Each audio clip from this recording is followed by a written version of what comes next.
예민한 성도입니다. 오늘 설교 제목입니다.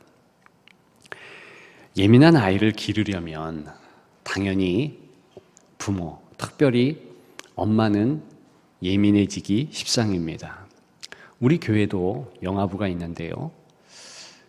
그 연령의 아이를 기르려면 제일 힘든 것 맞습니다.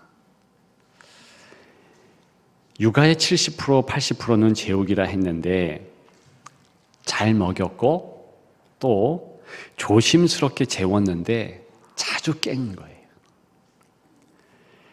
잠을 못 잡니다.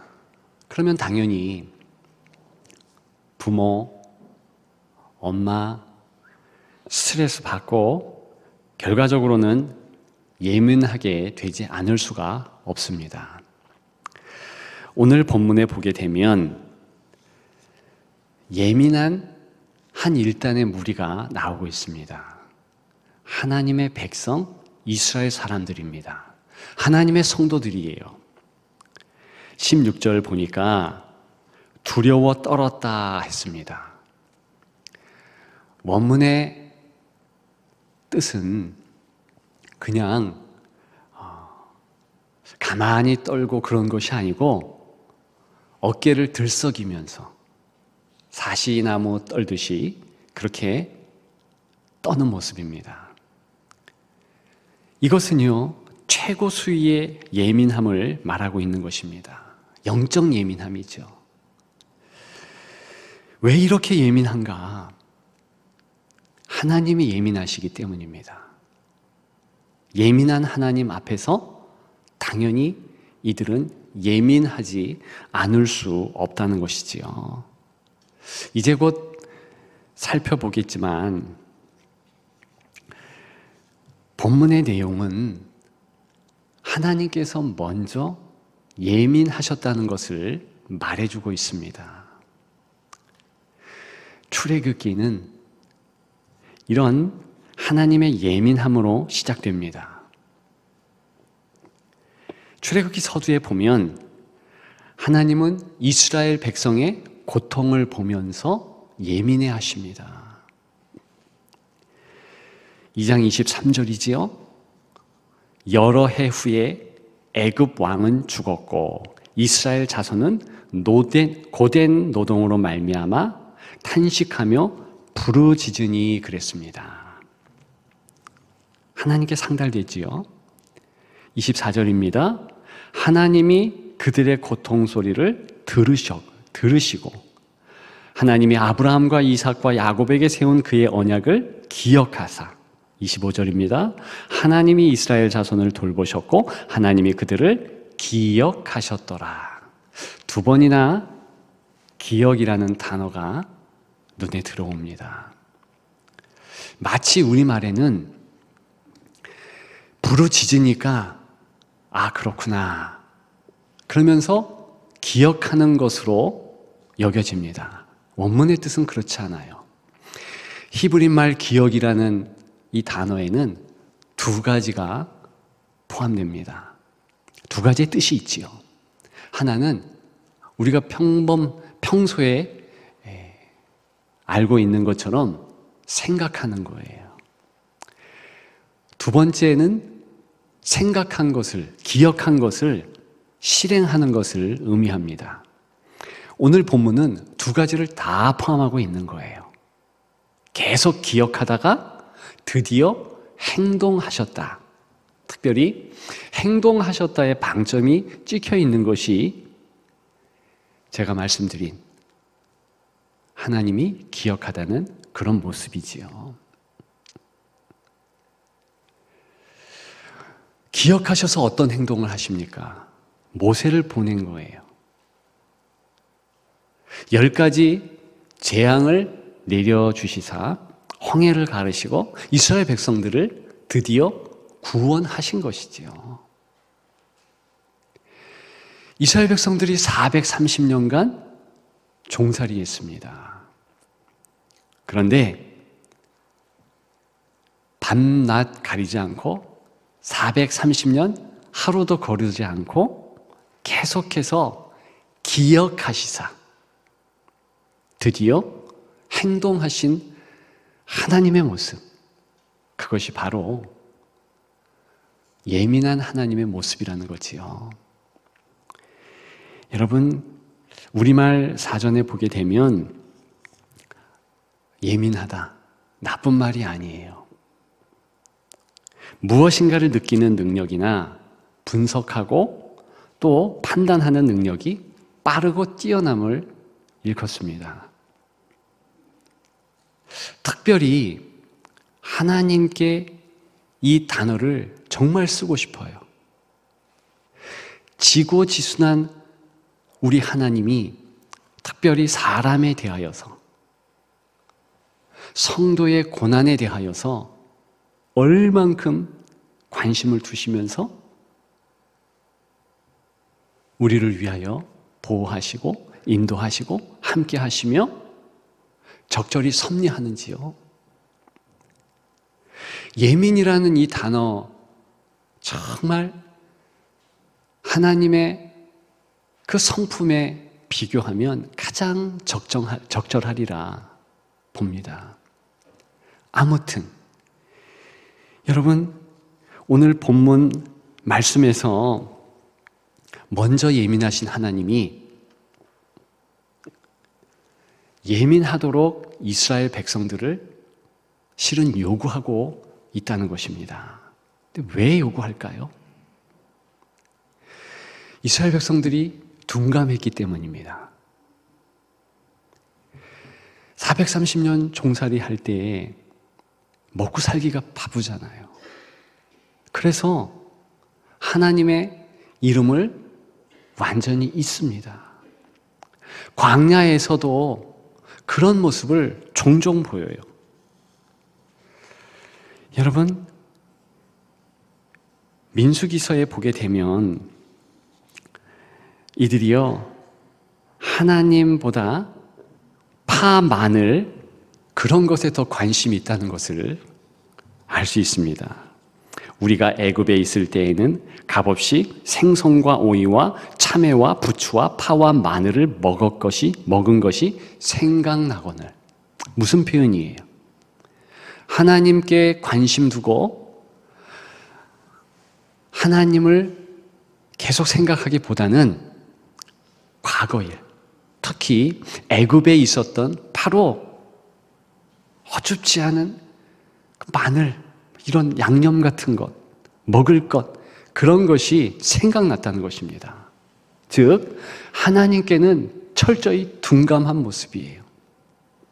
그래서 하나님께서 성경을 쭉 보면 오늘 본문까지 오게 되면 작정한 것이 있어요. 그게 무엇이겠습니까? 광야에서 예민함을 연습시키자, 훈련시키자. 하나님에 대한 예민함이죠. 오늘 본문에 보게 되면 하나님은 몇 가지 자연 현상을 대동해서 하나님께 집중케 합니다. 예민하게 해요. 그리고 몇 가지를 준비시킴으로 또 예민하게 해요. 16절이지요. 빽빽한 구름이 산 위에 있고 그랬습니다. 이 산은요, 신의 산이에요.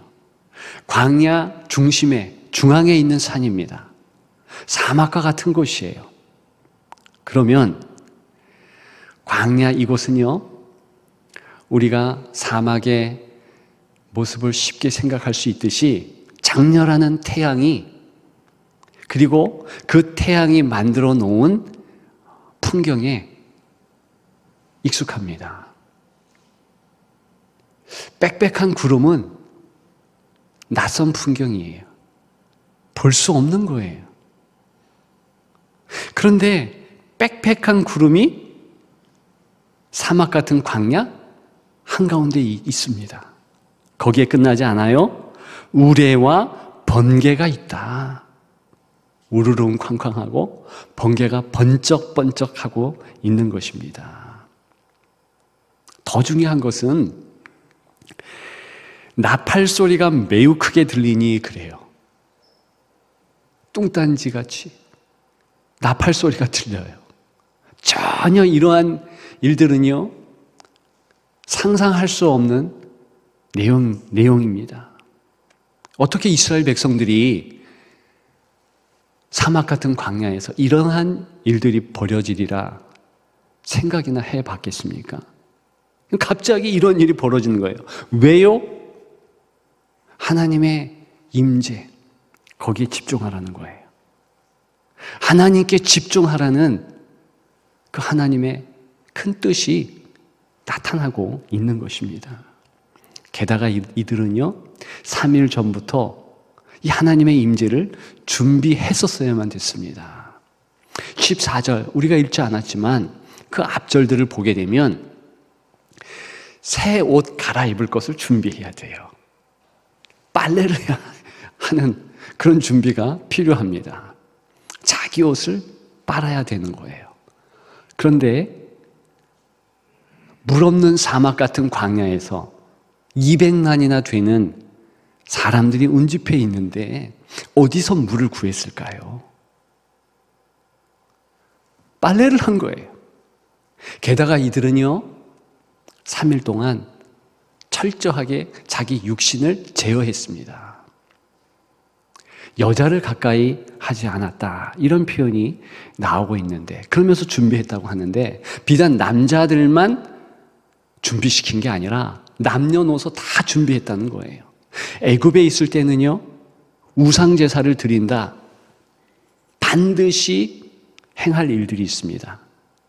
행음하고 매춘을 행했습니다. 육신이 즐거웠어요. 그러나 영혼은 탄식했죠. 여러분, 오늘 본문 셋째 날 아침 그랬습니다. 이와 같이 자기를 제어하는 며칠의 시간을 보낸 것입니다. 육신은 괴로웠겠죠. 영혼은 즐거웠습니다. 이렇게 하나님의 임재 앞에 잔잔히 무릎을 꿇고 다 마음을 다할 때, 여러분, 이들이 두려워 떠는 거, 경외감으로 가득한 거,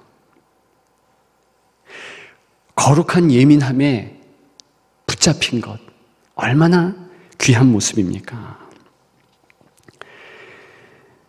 여러분, 오늘 본문을 한마디로 요약하면서 하나님의 마음을 말씀드릴 수 있겠습니다. 그것은 제발 내게 예민해다오, 하나님의 말씀인 거예요. 다른 데 눈 돌리지 마. 내게 제발 예민해다오. 그러면 다른 것에 덜 예민할 수 있고 둔감할 수 있고 승리할 수 있다. 그런 말씀 아니겠습니까? 오늘 본문에 나팔 소리까지 울려 퍼지는 상황, 조금 더 생각해 보자면 성경에 하나님의 임재가 시작된다, 혹은 하나님의 예배가 시작된다, 그런 뜻입니다. 즉 예배 시작에 종소리 같은 거예요. 딸랑딸랑.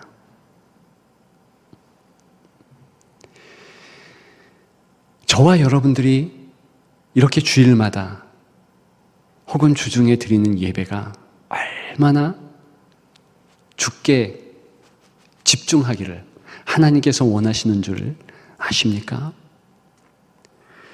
그런데 우리가 하나님께 집중하지 못해요. 하나님께 예민하지 못합니다. 우리의 예배를 한번 보십시오. 우리는요, 예배가 길어지는 것 기다릴 수가 없어요.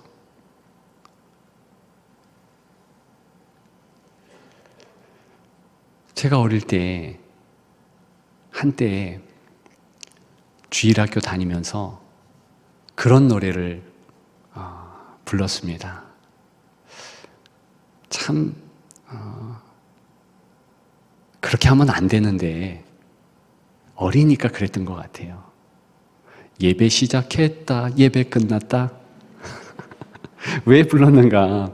선생님들에게 빨리 끝내달라는 거예요. 전도사님에게 사인을 보내는 겁니다. 설교 짧게 해달라고. 한때 그럴 수 있지만 성인이 되고 성도 된 이후에 혹시 그런 마음을 가지고 있는 것 아닌지요? 의무감으로 예배 드리는 것 아닌지요?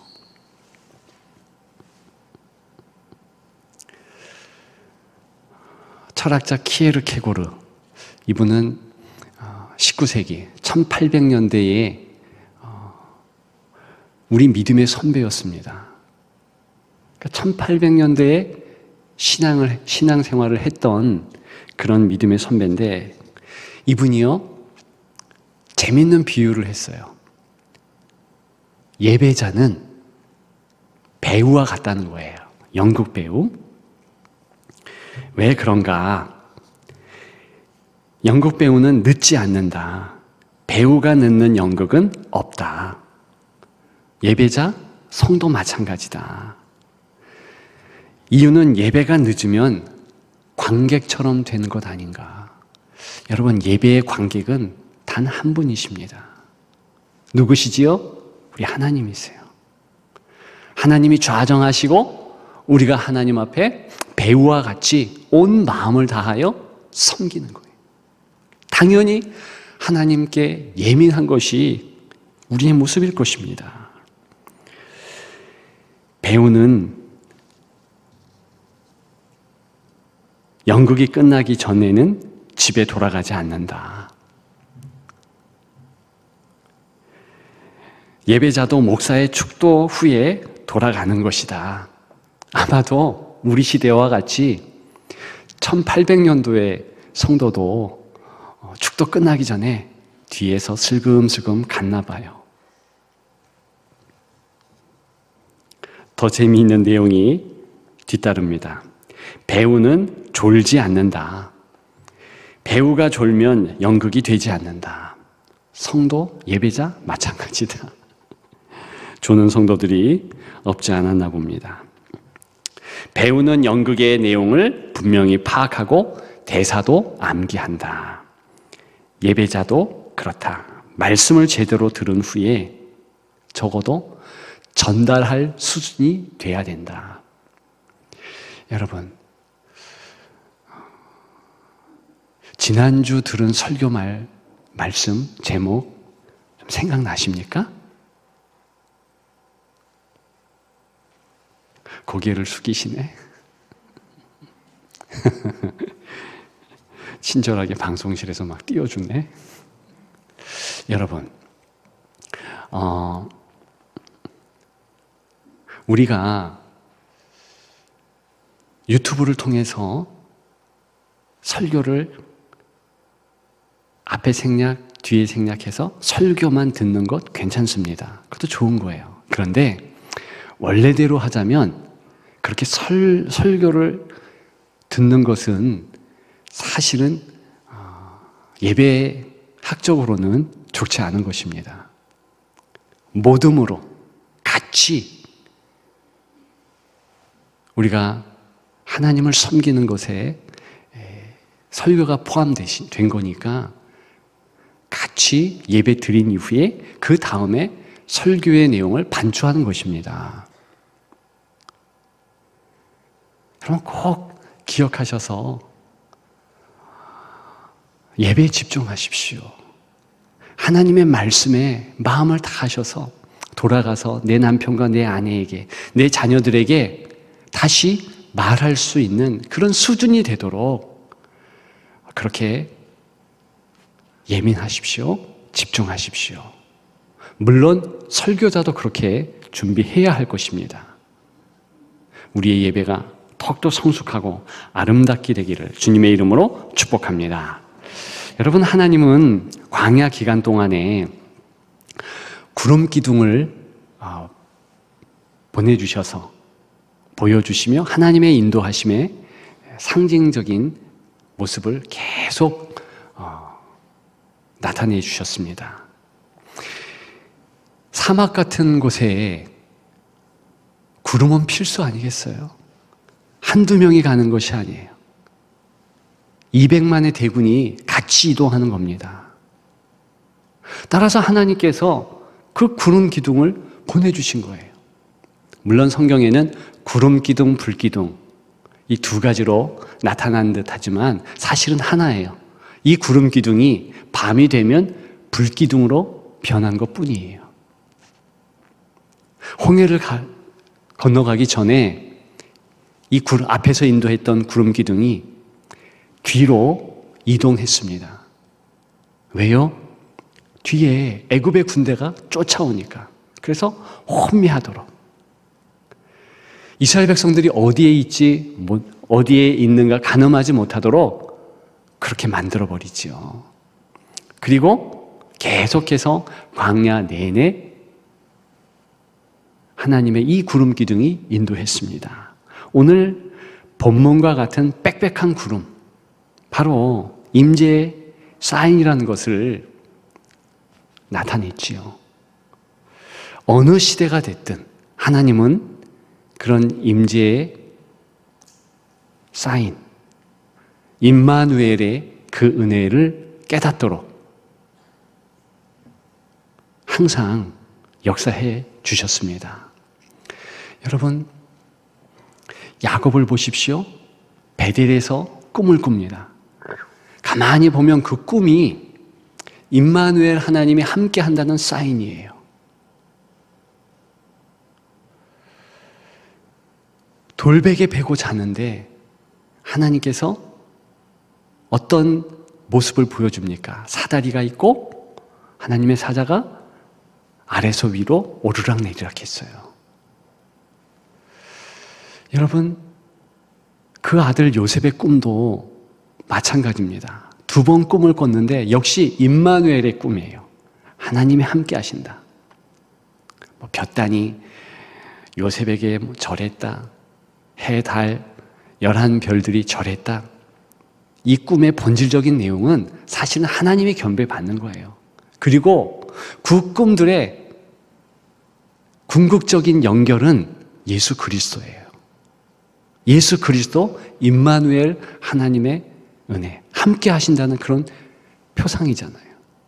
따라서 오늘 본문의 빽빽한 구름, 그리고 광야 시대에 계속 있었던 구름 기둥 다 예수 그리스도로 완성됩니다.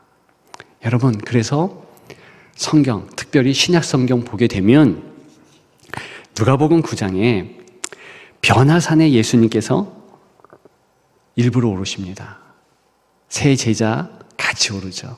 그런데 34절에 보게 되면 구름 속으로 들어갔다, 그런 표현이 있습니다. 그랬더니 제자들이 두려워해요. 오늘 본문의 이스라엘 백성들과 동일한 모습이에요. 그런데 소리가 들립니다. 나의 아들 곧 택함을 받은 자니 너희는 그의 말을 들으라. 이게 무슨 얘기냐면 하나님의 인도하심, 하나님의 함께하심, 보호하심을 나타내는 이 구름 기둥, 이 구름이요 종국에 예수 그리스도로 완성된다는 거예요. 어렵지 않습니다. 조금만 따라오시면 돼요. 여러분, 그래서 우리 예수님은 재림하실 때 성경에 보니 구름 타고 오십니다. 왜 구름 타고 오실까?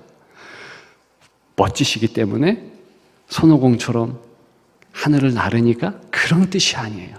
바로 성경에 이렇게 면면이 이어가고 있는 하나님이 사람에 대하여서 예민하시기 때문에 어느 시대든 쭉 보호하셨는데 결과적으로, 궁극적으로 이제 결론을 예수 그리스도로 맺고 있다. 하나님의 보호의 끝은 예수 그리스도다. 그렇게 말씀을 해주고 있는 것입니다.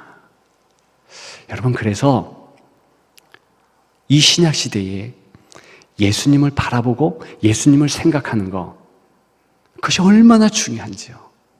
예배를 통해서 예수님을 바라보고 하나님이 나를 여전히 보호하신다. 하나님의 은혜가 있다. 이것을 기억하면 당연히 승리하게 되는 줄 믿습니다. 여러분, 인생의 길에 있어서 예수님은 길과 진리, 생명 되십니다. 구름기둥, 불기둥이에요. 죽게 예민하면 광야 시대에도 풍성했습니다. 왜요? 하나님의 보호하심이 있으니까. 눈을 들어 하늘을 보면 구름 기둥이 있는 거지요. 빽빽한 구름이 있고요. 메추라기와 만나가 있었습니다. 반석을 깨고 나온 생수가 있었습니다. 동일합니다.